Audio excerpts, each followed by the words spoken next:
देवी सर्वभूतेषु मातृरूपेण संस्थिता नमस्तस्यै नमस्तस्यै नमस्तस्यै नमो नमः। एक अनोखा शब्द था ये सब, वो अभी भी हमारे कान में वो सब, अभी वो चंडी पाठ करते थे, आज भी हमें वो याद दिलवाते हैं। और वो गांव में जब वो ढाक बजता था, एक हृदय अलग एक आनंद में लाता था, क्योंकि मातृ आगमन। तो ऐसे हमारे जीवन में मातृभक्ति का आगमन हो तो ऐसे एक आनंद का लहर हमेशा के लिए उठता रहता है। भक्तजन, ये माँ कोई साधारण चीज नहीं, ये अद्याशक्ति स्वरूपिणी।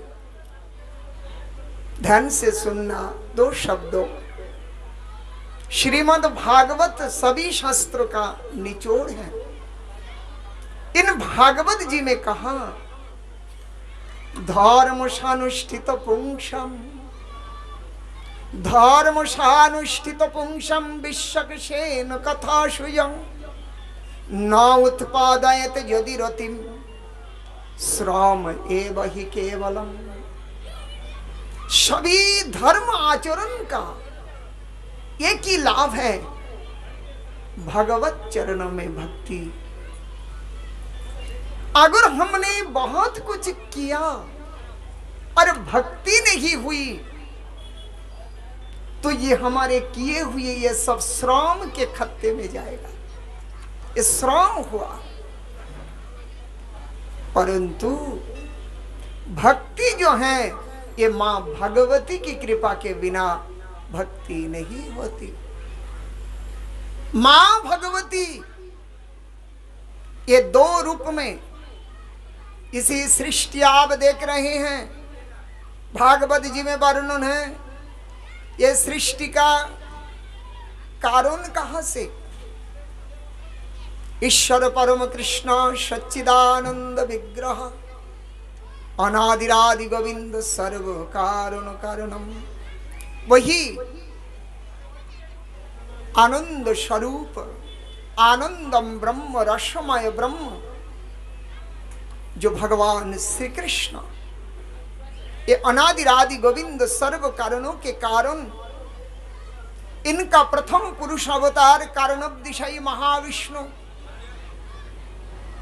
ये कारणोपदिशाई महाविष्णु जब ये माया देवी, ध्यान से सुने, माया और कारणोपदिशाई महाविष्णु दो, कारणोपदिशाई महाविष्णु प्रथम पुरुष अवतार, तो ये पुरुष है और मां प्रकृति स्वरूपा। तो पुरुष और प्रकृति इन दोनों का मिलन में ये ब्रह्मांड का प्राकट्य हुआ। अद्यावतार पुरुष परस्य काल स्वभाव सदसद मनुष्य द्रवम विकार गुण इंद्रियानि, जितने भी जो कुछ भी ये पुरुष और प्रकृति के संयोग में प्रकट हुआ। तो मातृशक्ति को छोड़ के हम पितृशक्ति को प्राधान्य कैसे दें? इसलिए मां कहते ही हमारा हृदय के मंद भग जाता। हाँ, ऐसी मां की कृपा हमें प्राप्त करनी है। जब भगवत स्वरूप इस धरा में अवतीर्ण होते तो मां के अधीनस्थ होके काम करते। वृंदावन में गोपियों ने गोविंद प्राप्त करने के लिए कात्यायनी, कात्यायनी कौन? ये मां दुर्गा। मां का दो स्वरूप, बहिर्मुख जीव के लिए ये दुर्गा दंड प्रदान करी, और उन्मुख जीव जो भगवत भजन की ओर जाने वाला जीव, उनके सामने तो ये योग माया, भगवद भक्ति दान करने वाली है। तो ये योग माया के रूप में वृंदावन की लीला में और महामाया के रूप में इन सभी को, बहिर्मुख जीव को ये मोहित करने वाली, ये भी भगवान की इच्छा। ये महामाया, भगवान के सामने महामाया जाने के लिए डरती हैं, विलज्जमाना, उनको लज्जा आती है। कौन सी? क्यों? मां का ये भाव है कि प्रभु मुझे आप ही ने इसी संसार के जीव बहिर्मुख बना के रखने का आदेश दिया है। ब्रह्म संहिता में, ब्रह्म स्तुति में हम देखते हैं, सृष्टि स्थिति प्रलय साधन शक्ति रेखा छाएव यस्य भुवनानि बिभर्ति दुर्गा इच्छानुरूपमपि यस्य चेष्टते सा गोविंदमादि पुरुषम तमहं भजामि। सृष्टि स्थिति और प्रलय ये हमारी मां की इच्छा से, और ये मां की इच्छा को प्रकट कैसे होती? बोले इन इच्छा के पीछे हमारे गोविंद की इच्छा है, उन्हीं की इच्छा से। तब इच्छा मतो ब्रह्मा करेनो सृजन, तब इच्छा, हे प्रभु, हे माधव, आप ही के इच्छा के अनुसार ब्रह्मा जी सृष्टि करते हैं। भगवान कृष्ण की इच्छा से विष्णु उसी सृष्टि को पालन करते हैं, और भगवान की इच्छा के अनुसार शिव उसी सृष्टि को संहार करते हैं। और मां बहिर्मुख जीवों को तब इच्छा मतो माया सृजे कारागार। माया मां, महामाया, मां दुर्गा ये संसार सृजन किया, ये कारागार है। और कारागार में कौन रहता है? जो दुष्कृति अनुगत नहीं है, जिनके जीवन में गलतियां पाया गया, उसी को पकड़ के कारागार में डाल दिया जाता। ऐसे जो भगवत भक्ति से दूर होके इसी जगत में अपनी इंद्रियों भोग में व्यस्त है, ना भगवत भक्ति, ना भजन, ना परमार्थ का कोई चिंतन, ये पशु की भांति आहार निद्रा भय मैथुन आदियों में अपने जीवन को समाप्त कर रहे हैं, ऐसे हरि विमुख जन को वो पकड़ जकड़ के इसी माया में डाल देते हैं। ये माँ की, और भगवान ने काम दिया। तो भगवान के जीव और माँ इनको बहिर्मुख बनाते, तो भगवान के सामने जाने में माँ अपने को शर्माती है, वो जा नहीं पाती, विलज्ज माना अपने को ला जाती है कि देखो मैं कैसे जीवों को विमुख बना के रखा।